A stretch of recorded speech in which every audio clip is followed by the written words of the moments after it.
परिवर्तनी एकादशी का महत्व और पौराणिक व्रत कथा जो आज हम आपको सुनाने जा रहे हैं।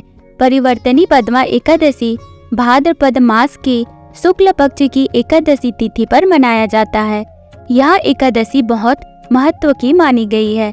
भाद्रपद महीने की शुक्ल पक्ष की एकादशी को जल झूलनी या पद्मा एकादशी कहते हैं। इस दिन भगवान करवट लेते हैं, इसलिए इसको परिवर्तनी एकादशी भी कहते हैं। इसके अलावा इसे परिवर्तनी और डोल ग्यारस के नाम से भी जाना जाता है। धार्मिक मान्यता अनुसार यशोदा माता ने कान्हा के जन्म के बाद इसी दिन उनका जल या घाट पूजन किया था, अतः इसे डोल ग्यारस के नाम से भी जाना जाता है। इस एकादशी व्रत से वाजपेय यज्ञ के समान फल मिलता है। जो मनुष्य इस एकादशी पर श्री विष्णु के वामन रूप की पूजा करता है उससे तीनों लोग पूज्य होते हैं। इसीलिए मोक्ष की इच्छा प्राप्त करने वाले मनुष्य को यह एकादशी व्रत अवश्य करना चाहिए। समस्त पापों का नाश करने के लिए इससे बढ़कर कोई और उपाय नहीं है। यह कथा भगवान श्री कृष्ण ने युधिष्ठिर को बताई थी।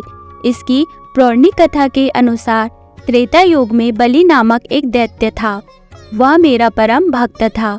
विविध प्रकार के वेद सूक्तों से मेरा पूजन किया करता था और नित्य ही ब्राह्मणों का पूजन तथा यज्ञ के आयोजन करता था। लेकिन इंद्र से द्वेष के कारण उसने इंद्रलोक तथा सभी देवताओं को जीत लिया। इस कारण सभी देवता एकत्र होकर सोच विचार कर भगवान के पास गए।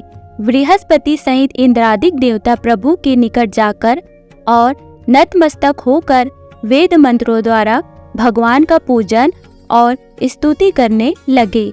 अतः मैंने वामन रूप धारण करके पांचवा अवतार लिया और फिर अत्यंत तेजस्वी रूप से राजा बलि को जीत लिया। फिर श्री कृष्ण के मुख से इतनी बात सुनकर युधिष्ठिर ने पूछा, हे जनार्दन, आपने वामन रूप धारण करके महाबली दैत्य को किस प्रकार जीता? तब श्री कृष्ण कहने लगे, मैंने वामन रूपधारी ब्रह्मचारी बनकर बलि से 3 पग भूमि की याचना करते हुए कहा, ये मुझको 3 लोक के समान है और हे राजन, यह तुमको अवश्य ही देनी होगी। राजा बलि ने इसे तुच्छ याचना समझकर 3 पग भूमि का संकल्प मुझको दे दिया और मैंने त्रिविक्रम रूप को बढ़ाकर यहाँ तक कि भूलोक में पद, भूलोक में जंघा, स्वर्गलोक में कमर, महलोक में पेट, जनलोक में हृदय, यमलोक में कंठ की स्थापना कर सत्यलोक में मुख, उसके ऊपर मस्तक स्थापित किया। सूर्य चंद्रमा आदि सब ग्रह, गण, योग, नक्षत्र, इंद्रादिक देवता और शेष आदि सब नागगणों ने विविध प्रकार से वेद सूक्तों से प्रार्थना की। तब मैंने राजा बलि का हाथ पकड़कर कहा कि हे राजन, एक पद से पृथ्वी, दूसरे से स्वर्गलोक पूर्ण हो गए। अब तीसरा पग कहाँ रखूं? तब राजा बलि ने अपना सिर झुका लिया और मैंने अपना पैर उसके मस्तक पर रख दिया, जिससे मेरा वह भक्त पाताल को चला गया। फिर उसकी विनती और नम्रता को देखकर मैंने कहा कि हे बलि, मैं सदैव तुम्हारे निकट ही रहूंगा। वीरोचन पुत्र बलि से कहने पर भाद्रपद शुक्ल एकादशी के दिन बलि के आश्रम पर मेरी मूर्ति स्थापित हुई। इसी प्रकार दूसरी क्षीर सागर में शेषनाग के पृष्ठ पर हुई।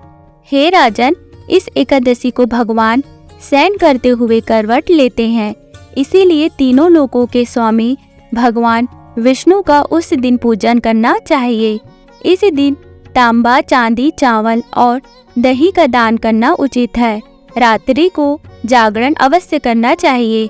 जो विधि पूर्वक इस एकादशी का व्रत करते हैं वे सब पापों से मुक्त होकर स्वर्ग में जाकर चंद्रमा के समान प्रकाशित होते हैं और यश पाते हैं। जो इस पापनाशक कथा को पढ़ते या सुनते हैं उनको 1000 अश्वमेघ यज्ञ का फल प्राप्त होने के साथ ही वैकुंठ की प्राप्ति होती है। तो दोस्तों, ये कहानी आपको कैसी लगी हमें कमेंट करके जरूर बताइएगा। वीडियो को लाइक, चैनल को सब्सक्राइब जरूर कीजिएगा। मिलते हैं नेक्स्ट वीडियो में। Okay, bye bye, take care, thank you.